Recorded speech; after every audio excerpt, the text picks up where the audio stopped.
kay Sir Boyet. Gugutumin ka sa mga video niya, matatakam talaga, matatakam sa bawat putahe. Sa sobrang sarap, ika'y mapapagrabe. Kaya mga kabayan, manood kayo kay Sir Boyet, mapapawaw kayo. Mga lutong panghandaan at pampulutan, kakaibang putahe ang matututunan. Magandang araw sa inyo mga kabayan. Ngayon ay umaga din ako may lulutuin aking aalmusalin. Sardinas. Naku, napakasarap naman na rin. Huwag lang araw-araw. Nakakahiblad iyan. Yan ha. Tayo nagsangkot siya na yung bawang at ating medyo pinatusta ng karikate para mas mabangaw. Tapos yan, sinamahan na rin natin ng sibuyas na yaan. Karikit laang at karikit laang naman yung sardinas natin lulutuin. Ile-level up po natin ang sarap mga kabayan. Huwag basta lutuin ng sardinas. Pero minsan nakakain ko din niya kahit pigaan ko lang ng kalamansi, panalo na din. Lagyan ng karikit na asin. Pero ngayon, naibigan ko, i-level up ang sarap ng ng sardinas nating iyan. Kani panoorin niyo hanggang dulo. Hindi ko na pabibilisin ng video at nang makakita niyo kung gano'n kulaang katagal niluto. At ito, kita niyo yung sariwang kamatis na yaan. Mga isang kutsara at kalahati ay sinasamahan ko ho niyan ang aking sardinas na ginisa para ho magkameron pa rin ho ng natural na lasa ng kamatis dahil yung ating mismong tomato sauce na nakasabaw diyan sa sardinas na nasa lata ay minsan nakakaumay ho, kaya pagka merong gayaan masa nagiging natural ang lasa. At ito, hindi pwedeng mawala sa aking sardinas na ginisa ang isang kutsarang Mamacita's oyster sauce at nakaw ay mas masarap po. Talagang level up ang sarap.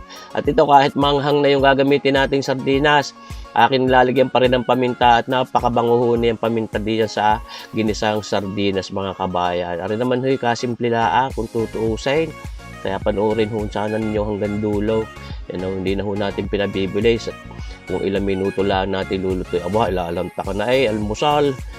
Mga kabayan. Nakakapaglaway. Parang pwede na huwag nito lang. At ito, mga kabayan, ang ating sardinas na yan. 2 lata yan. Yun hong variant na mahanghang. Yan kahit naman anong brand ng sardinas ay pwede nating gamitin. Pero yung nakasanayan ko yun pinakamasarap. Hindi ko na lang sasabihin ang brand at baka makapag-sponsor pa Yun Kaya mga kabayan, atin lahong halo-haloin papagayaan, pero hindi ho dapat madurog yung mga sardinas na yan, yung mga isdang yan, at talagang hindi magandang itsura. Nako magmumukhang pakain sa yan, pagkain na yan atin dinurog-durog. Yan na ang aking ginagawa dyan para tumagos yung lasa dun sa kalooban ng kalooban sa loob niyang yan, mga isdang yan. Akin hong binibiak laang, pero hindi ko para durugin at ayaw nga ho ng itsura pag durog-durog. Kaya yan sa nakikita ninyong yan, binibiakan lang natin ng yun lasa ng sarsa, tsaka yung ginamit nating panimpla diyan ay lumasa diyan sa loob ng ating isda na yan. Talaga naman yung sarap ni sardinas yan. Akin nilagyan mga kulang-kulang kalahating tasan tubig. Sa ikatlo lang ng 1 tasan tubig para na dumami-dami at hindi masyadong malapot. Tayo ko din ng sobrang lapot na yan mga kabayat. Gusto ko may naihaplas na sabaw sa kaneng mainay. Nako, talaga naman mga kabayan, napakasarap din naman nga niya sardinas. Hinahanap-hanap din na aking bibig pagkamisan kahit may sadyang pang-ulam na pang-almusal ay ako talaga nagluluto pa rin. Ganyan nga akong ginagawa ko. Akin medyo nile-level up ang sarap ng ating sardinas. Ito, pampadagim ng karikit na kulay at pampaalat din ng karikit. Maglalagay lang tayo ng toyong iyan. Mga kulang-kulang 1 kutsarita. Hindi para umalat. Yan para tumingkad-tingkad ang kulay. At syempre, masarap din ang lasa, mga kabayan. Ito na naman nakakapaglaway. Talaga yung nihog lang araw-araw. Nakaw. Talagang hanap-hanapin ng inyong dila, ng inyong bibig. Ito, pagpatamis ng karikate. Yan, mga kabayan, mga kalahating kutsarita lang na brown sugar na putlain. Ayan, para na sa gayon may tamis ng pag-ibig. Ayan, mga kabayan, talaga namang itong sardinas ay masarap din naman pang almusal. Tunay ka naman. Yun, nilagyan ho natin ng mga kulang-kulang kalahating kutsaritang asin. Yan, pampakumpleto na nung lasa niyang ating sardinas. Yan, dahil binantuan ho natin ng karikit na tubig, hindi po pwedeng hindi natin lalagyan ng asin at baka walang lasa. Ay siguro sa inyong panimpla ng inyong bibig, yung ilalagay niyong asin, yun nga, to taste. Ayun. Nakita nyo yung aking paghahalo, hindi ko masyadong inaano, para lang hindi na yung ilalim magtutong, kaya ating hinahalo pa din. Kahit hindi nyo haluin, pero mas mainam may hinahalot, baka magtutong paglasang sunog. Ayan, luto na mga kabayan, pinatay ko ng apoy, ay di baga kadalay.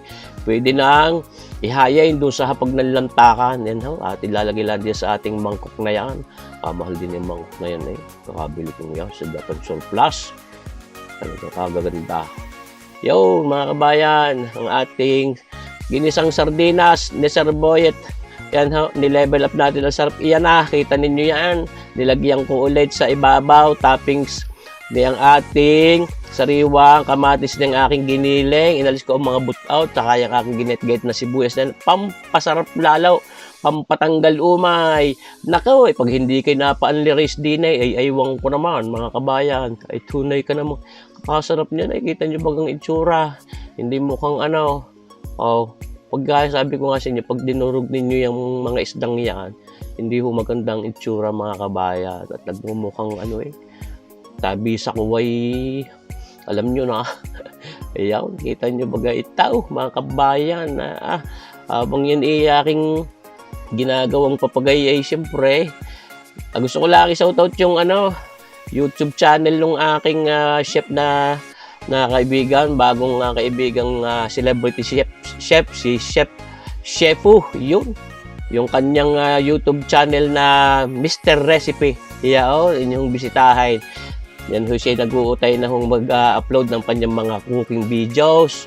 Si kabayang Mr. Recipe YouTube channel, inyong bisitahin at sana kayo mag-subscribe. Yan nilalanta ka na nga, may kabayan. Ang ating ginisang sardinas na yun, kasarap ho, walang kaumay-umay. Dahil ho nung sariwang kamatis na yan, naginiling natin. Isubukan ninyong gawing garne ang luto ng inyong sardinas. At tapos garne, meron pang kasagping kaping barakaw, ay sauce. Digay panalong almusal ni kabayan, ay siyang siya na, iling ay, sasarap, mga kabayan. Sana makapag-testing kayo na rin, ulahong gayanin na rin aking ginawang padaling aray ng luto ng sardinas, may mga toppings na sariwang sibuyas at saka yung ating giniling na kamatis na yan. Naku mga kabayan, pagkakasarap niyan, sabi ko sa inyo, kita nyo baga naman yan mga kabayan, napakasarap din magsakul ng papagayaan, mainit na mainit ang kanin, tapos yung ginisang sardinas talagang sinasakul ko at mas nasisiyahan akong lumantak pagkagayaan. Shout out kabayang Chef Richard Curry, yon Chef Rich, shout out sa iyo yung Facebook page na One Chef's Perspective. Yan mga kabayan, inyong bisitahin yung kanyang Facebook page. Siyempre, yung aking Facebook page din mga kabayan, yung ating Sir Boyet's Cookery. Yan palaki na rin ang palaki mga kabayan. Sana kayo mag-follow dun sa aking Facebook page na Sir Boyet's Cookery at saka dun sa One Chef's Perspective ni kabayang Chef Rich Curry. Kita nyo mga kabayan yung kamatis na yung sariwa. Ay talagang walang kaumay-umay. Napakasarap mga kabayan. Nakakapaglaway. Kayo baga? Yan sana natuwa kayo sa ginawa kong video. Napakasimple. Maraming salamat sa inyong panunod mga kabayan. Mabuhay po tayong lahat. God bless.